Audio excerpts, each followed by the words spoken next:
morning, viewers and listeners at home. Welcome to your darling program. Welcome to APNCD Newspaper Review. Here with me, I have the Punch paper and I have the Vanguard newspaper. Firstly, we are going to feature into the Punch newspaper. Pension crisis. Police retirees reject federal government's health care incentives. Despite fresh directives from President Bola Tinubu aimed at improving their welfare, retired police officers under the contributory pension scheme have reiterated their demand for total removal from the scheme. On Wednesday, the President directed the immediate rollout of free healthcare assets for low-income retirees under the CPS and ordered the implementation of long overdue pensions increases. He also mandated the Director General of the National Pension Commission, Omolola Oloworanu, to urgently resolve the long-standing police pensions issues and strengthen that members of the police force who served and protected their nations deserve to retire with dignity and peace of mind. The retirees, while appreciating the gestures, said the only acceptation solution was their complete exit from the scheme. Retired police officers under the CPS has earlier staged multiple protests in recent months, including a demonstration on July 21, 2025, where they blocked the entrance to the force headquarters in Abuja, demanding their exit from the CPS.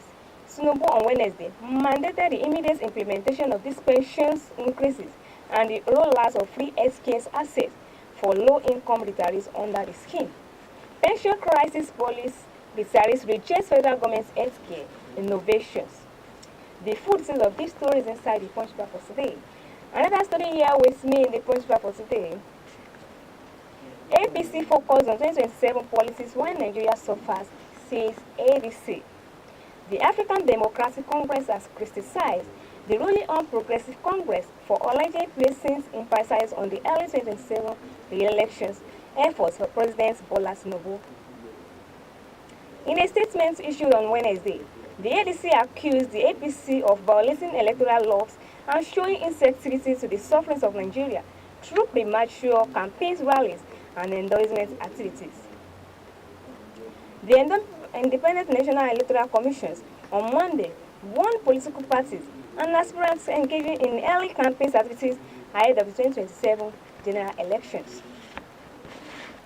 Speaking that such moves contravene the Electoral Act and speaking with a Punch, Chief Press Secretary to the INEC Chairman, Rotimi Oyokomi, emphasized the Commission had not issued a timetable for the 2027 polls, and he argued that while the APC was hosting billboards instead of fixing the nation's broken economic, inflation has soared and the naira has collapsed, petrol prices have multiplied, and kidnappings have moved into an industry.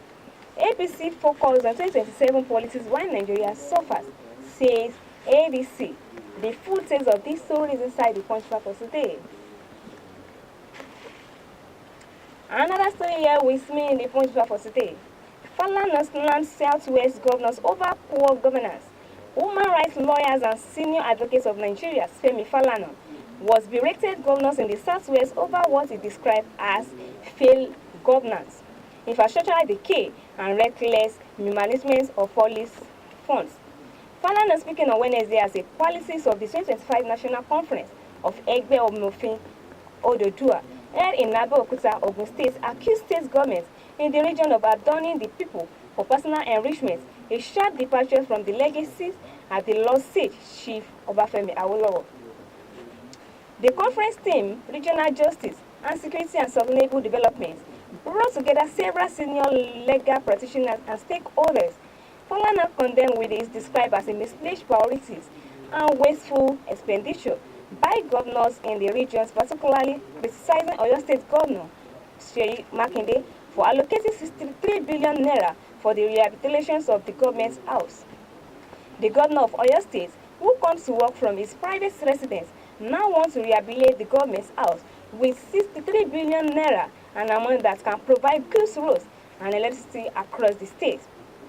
He also took a sweep of the local state government and alleging that the State House of Assembly spent 45 billion naira on utility vehicles in 4 years and was planning another 20 billion naira allocation for the same purpose, even as large part of the state suffers reckless. Falana's named Southwest governors over poor governance. The full detail of this story is inside the Punch for today. And before we come back to the second edition of this program, The Nation newspaper, we'd like to listen to what we have for you in our studio. We'll be right back for the second edition of this program.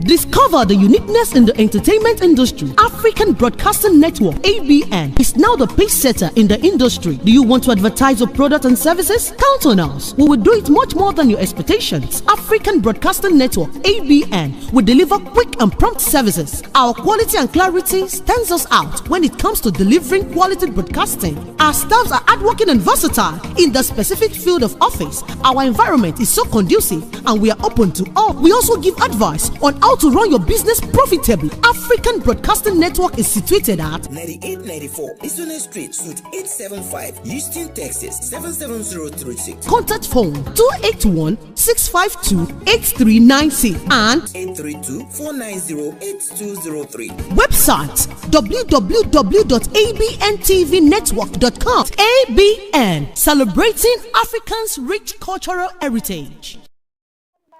Listen to what we have done for you in our studio. Now to the second edition of this program, The Nation newspaper. Pace leads path to sustainable health care in Africa. Coordinating Minister of Health and Social Welfare, Professor Mohamed Ali Pace, has called for a new vision for global health that places Africa at the core of future governance, trade, financing, and innovations. Speaking at the African Health Sovereignty Summit in Accra and Ghana, Professor Pace challenged existing framework that reduce global health to a narrow set of diseases or prioritize likely shaped by internal narratives. He said, global health is often described through the lens of a few priority issues like HIV, malaria, and tuberculosis, or through specific areas such as health financing or maternal and child health. The ministers explained that the most health progress in lower income countries over the past 25 years has depended on domestic financing and local hardship, with donor support playing a complementary role. Pace leads path to sustainable health care in Africa.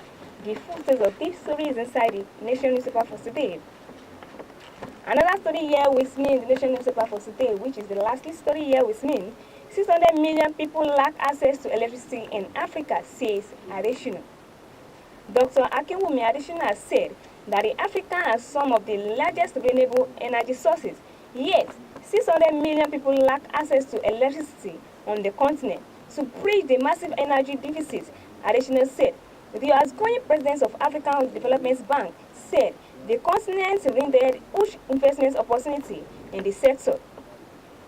He made the assertion at the 2025 Standard Chartered Bank African Summit recently held in Lagos.